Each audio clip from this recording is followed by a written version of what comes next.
அனைவருக்கும் வணக்கம். இந்த வீடியோவில் ஆடி பிறந்த கதை பற்றியும் ஆடி அமாவாசையின் சிறப்புகளை பற்றியும் இந்த வீடியோவில் பார்க்கலாம். பார்க்குறதுக்கு முன்னாடி நம்ம சேனலை ஃபஸ்ட் டைம் பார்க்குறீங்கன்னா சப்ஸ்கிரைப் பண்ணிக்கோங்க. அப்படியே பெல் ஐக்கானையும் கிளிக் பண்ணிக்கோங்க. அப்போ தான் நம்ம போடுற வீடியோஸ் உங்களுக்கு நோட்டிஃபிகேஷனில் வரும். இப்போ வீடியோக்குள்ளே போகலாம். தமிழ் கலாச்சாரத்தில் ஆடி மாதம் என்பது ஒரு அதீத ஆன்மீக சக்தி உள்ள காலமாக கருதப்படுகிறது.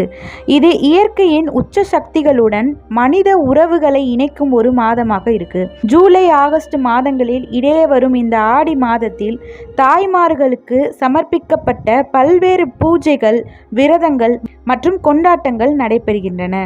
அதில் மிக முக்கியமானதுதான் ஆடி அமாவாசை. இந்த நாளில் நம்முடைய முன்னோர்களை நினைவு கூறி அவர்களுக்கான தர்ப்பணம் செய்து திதி கொடுத்து அவர்களின் ஆன்மாக்களுக்கு அமைதி வேண்டுகிறோம்.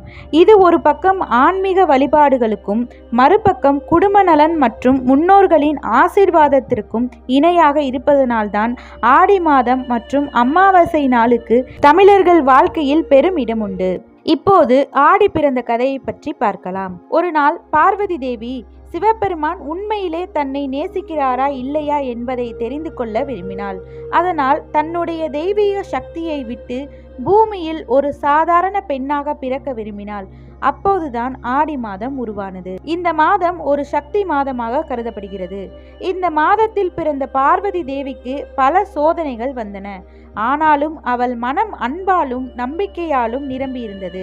அவள் தியானம் செய்து தவம் செய்து சிவபெருமானின் அருளை பெற்றாள். சிவபெருமான் உணர்ந்தார், இந்த பெண் தான் உண்மையான சக்தி உமாதேவி என்று. அதனால்தான் இந்த ஆடி மாதம் பெண்களின் ஆன்மீக சக்திக்கான நாளாக பார்க்கப்படுகிறது. பெண்கள் விரதம் இருக்கிறார்கள், அம்மனுக்கு பூஜை செய்கிறார்கள், குடும்ப நலனுக்காக பிரார்த்திக்கிறார்கள். ஆடி மாதம் என்பது ஒரு பெண் தன்னுடைய நம்பிக்கையால் தைரியத்தால் உலகையே மாற்றி வெற்றி பெற்றதன் சின்னம் என்று கூறப்படுகிறது. இப்போது ஆடி அமாவாசை தினத்தை பற்றி பார்க்கலாம். ஆடி அமாவாசை என்பது நம்முடைய முன்னோர்களை நினைவு கூறும் புனித நாள். இந்த நாளில் பித்ருக்களுக்கு தர்ப்பணம், திதி, தானம் செய்து அவர்களுக்கு நன்றி தெரிவிக்கின்றோம். ஆடி மாதத்தில் வரும் அமாவாசை நீரின் சக்தி அதிகமாக இருக்கும் நாள் என்பதால் பலர் ஆற்றங்கரையில் போய் பித்ரு காரியங்களை செய்கிறார்கள்.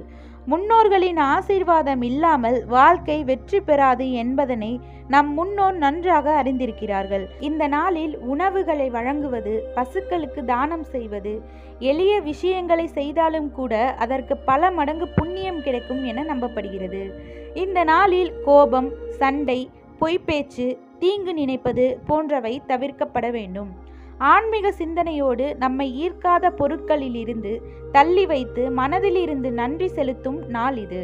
இந்த நாளில் நீங்களும் ஒரு தீபம் ஏற்றி உங்கள் முன்னோர்களின் ஆன்மாக்களுக்கு அமைதி வேண்டி இறைப்பதன் மூலமும் நல்லதை நினைத்து செய்கின்றதன் மூலமும் நன்மைகள் உங்களை நிச்சயமாக வந்தடையும்.